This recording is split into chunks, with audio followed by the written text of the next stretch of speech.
I'm Judy Sandrock, and today I'm going to be interviewing Ashrik Don from the Western Cape Education Department. Ashrik has taken charge of the coding and robotics rollout across the province, and we're going to find out from him how he approaches his day to day role based on his rugby background. Absolutely wonderful. So, Ashik, thank you very much. We're doing what we're doing is that Kickoff magazine. I'm not sure if you've seen it. I seen it, Um, yes. yeah, absolutely. So, what's really interesting because what it is, it's a magazine that is half rugby and the other half is soccer. Okay. So, what we thought was it would be really a good idea to have a look at featuring the Springbok in Kickoff magazine Hmm. because from and this is also one of the things I'd like to discuss with you is that technology is only useful when it's applied. You Mm. know, technology is not great when it's just an end in itself, because then the Yes. learners ask, "But so what? So what? Yeah. That's great. Mm. That's nice for the geeks, but like, so what?" Yes. How can we have a look at what's happening on a sports field?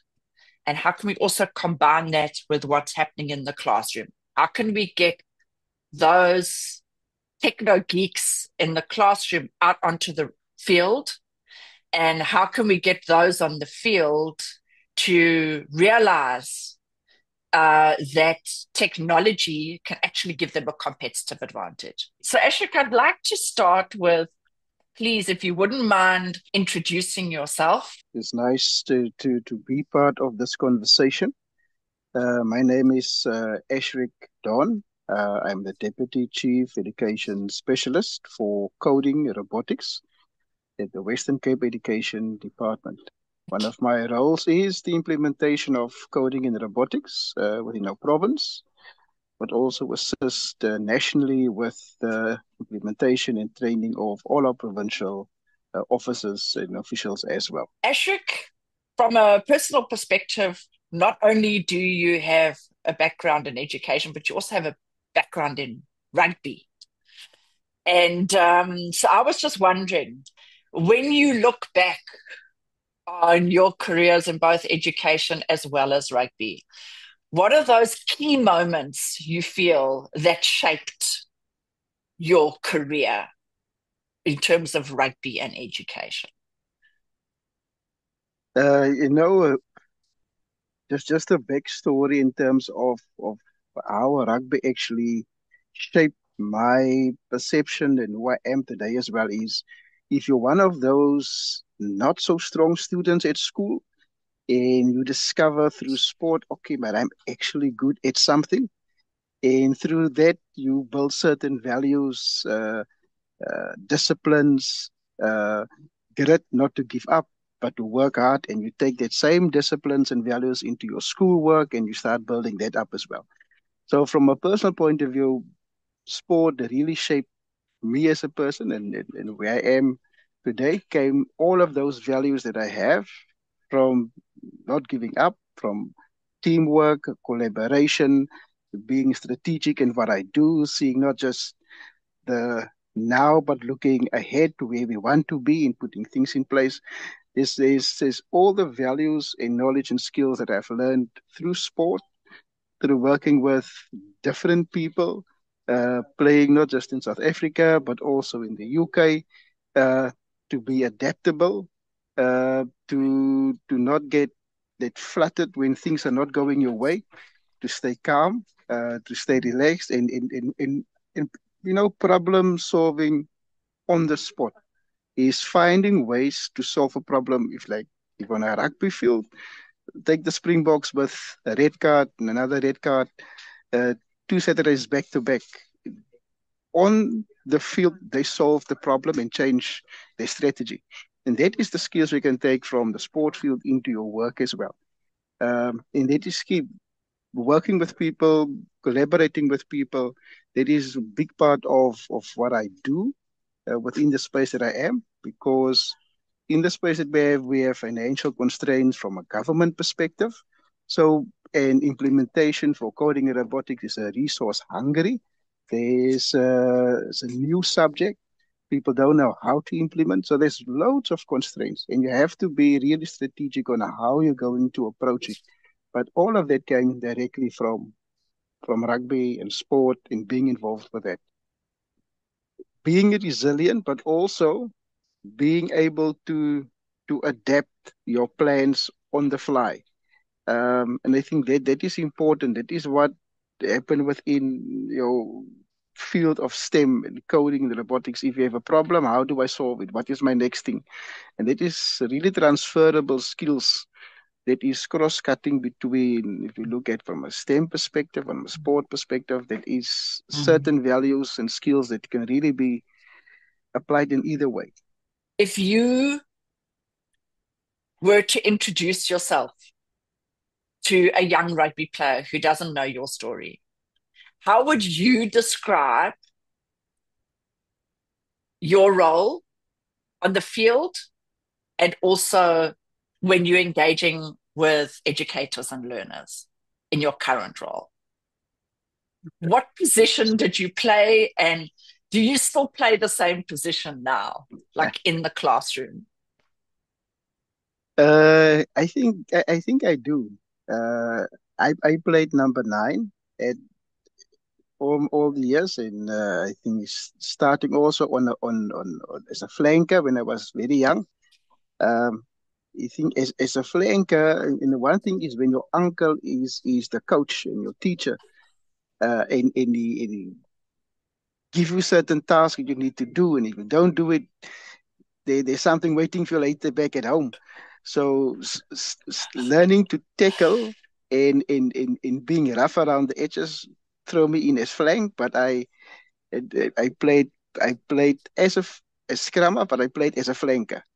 Sort of the same stealing ball, tackling, same aggressiveness. But as a nine, you need to be able to be see the big picture. You need to read the field. You the playmaker in the team. You need to manage your forwards. You need to manage your backs. You the link between the two. And I think those values I didn't realize it in the beginning, but as you mature in your work, many of those kinds of values is comes to the fourth because you need to work with different stakeholders. You need to see if on the field you need to make plans and say, okay, this is how the position is. This plan won't work. Let's change it. Let's play either with the forwards or let's make with the backs. But that is the play make for the youngsters. For me, is very important. Is discipline. You need to have discipline in it is like a compounding effect. You won't see the work you've put in now, but over 6 months, over a year, it all adds up. The little bit you're doing, the little trainings you're doing, the little extra passing you're doing, the extra kicking you're doing, it all compounds to a fact that you have compounded to a skill set that really can benefit you and set you apart from your like your opposition, or either the person you're competing with in the same team. So is really be not impatient with yourself, but to have a plan, but be patient and consistent, but have a vision of what you want to do. And I think also sport teaches you to know yourself, because you need to know, for example, if I can push, I can work up a data, I can all those little nitty gritty things. I think within the sport, that really plays a big role in shaping how you develop as a person. Now, as I was a sports coach as well when I was still teaching, and that was my favorite thing to do because this is where you actually shape a young person. This is where you teach that young person certain values, certain knowledge. Uh, it's not just about playing, but it's also the camaraderie within it.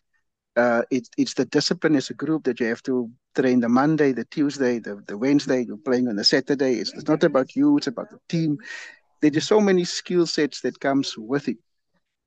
Even if those kids, many of them are not playing rugby anymore, but they can still refer back to, sir, that was the best time that we had as a group.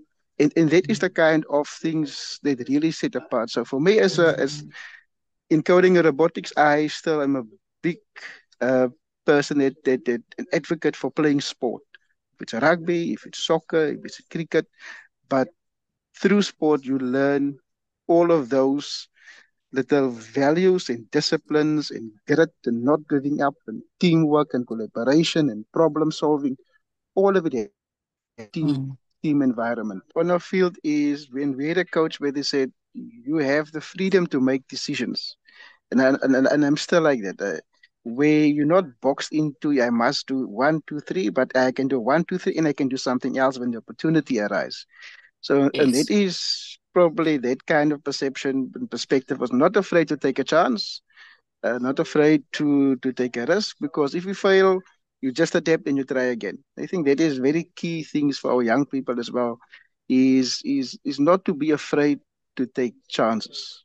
In the Women's World Cup, Rugby World Cup, we saw a lot of use of the smart gum guard with the accelerometer that could warn the medical team and the coach about maybe a possible head injury, so that that player could then be taken off the field for a head injury assessment. A lot of the single board computers that we're using nowadays also have an accelerometer on them. Maybe if we just have a little bit of a discussion about that, the use of high tech technology in rugby, and also the use of technology in general on the sports field. So I'd like to hand over to you on that one. When they first introduced it, I could not see how this tech will actually improve sport as a critic. But the one thing that when I look at the head guard, but can I first go to the smart gum guard? Yes. Um, I think that is an absolutely brilliant innovation because you think the impact on your head, but you not think the impact on actually from your on your mouth that hit you take that will send uh that information through to a specific server or wherever. And from a person that have multiple concussions, I mean that is a life-saving technology. Bottom line, um, because for that data to identify early signs of concussion, and even when the player is still playing, and sometimes you don't even know you have a concussion. Uh, that is life-saving technology right there in the making. So, and for me, instead of coaches guessing, uh, and wondering should they take you off, should they not take you off, but now we have tech that can inform you and make a decision based on data. Because as a player, you don't want to come off the field. You will want to continue playing. But if we have the necessary data that state, listen here, that impact that was recorded at this level, we need to take you through for a test to make sure that you're safe. I think that awareness is going to change the sport and makes it a bit more safer as well. Because I don't think many of the people realize, especially as a player, when you're in it and when you're young, you don't realize the long-term impact of a head injury. Um, I can still, when I turn too much, three or four times on one spot in the circle or around, I can still get dizzy quickly. But that comes from head injuries. So for myself, I think the technology is brilliant. I'm also just wondering how can we utilize that on, for example, the shoulder pads as well. Like for example, if there's how, the distance you sprint, uh, your acceleration, your tackle intensity, can you put maybe GPS tracker on it and measure your distance of running, your heartbeat over the time? I think uh, the more we engage with technology in sport, I think it will also improve the athlete, it will improve the team. Uh, it will give you specific data in detail to focus on as an Mm, individual, but also in a team. I think that was Rassi is doing brilliantly. He's using tech uh, mm, to make the player better, but also to make the team better. mm, In his decisions, and as from the outside looking in, you don't always understand why is he choosing this specific person, or why is he playing this tactic. But over the years, seeing how he's operating, you realize that in when he talk about many of his decisions, it comes out of data in how he analyzes. And I think that makes, I think, the South African team and Rassi something different where other countries is trying to catch up as well. mm, So I think mm, maybe I'm not sure if we have mm, smart shoulder pads yet with maybe mm, a GPS tracked in. mm, That probably is already in mm, existence or might come, mm, but mm. I think that will also Yeah. definitely help. Um, if you look at AI, how can we utilize AI? And I'm just thinking about it now, since that we're talking about like video analysis for teams. I think when you Mm, have AI that can analyze the whole video view, it will save you so much time as a coach. If you are a specific player, you want specific information in a game about you, that they analyze and you put it in an AI software and they can analyze the whole game or specific aspects of a game. And you can go into so much detail in terms of mm. your analysis as well. And I Yes. think in time, I think AI will play a massive role in how our teams will utilize it because you can also customize it in terms of your Mm, preference in how you want to utilize it as a team. So I think AI will definitely step into the space as well, maybe in the video analysis, maybe in other areas as well. I'm not sure, but definitely in that. Um, if I look at the headgear, uh, I think this is where the mouth guard is probably because all players wear the mouth guard and they must wear it as well. Uh, the, the, the smart headgear might be similar, also impact detection, but many players don't like to wear it. mm, Maybe a player that do have a history of a head injury can be probably be an extra layer of data or protection to protect mm. that player as well. Yeah, but when I look Yeah. at the coaches, yeah, training apps, AI coaching assistant apps, Mm, building your training plans. I mean, there's so much you can do based currently. Uh, and I think from a South African perspective, I think this is where Rassi also is brilliant in utilizing technology, in the latest technology, in mm, keeping the breast of what is happening. So I'm not sure. From where I'm sitting, I think our coaches might be already utilizing many of these technologies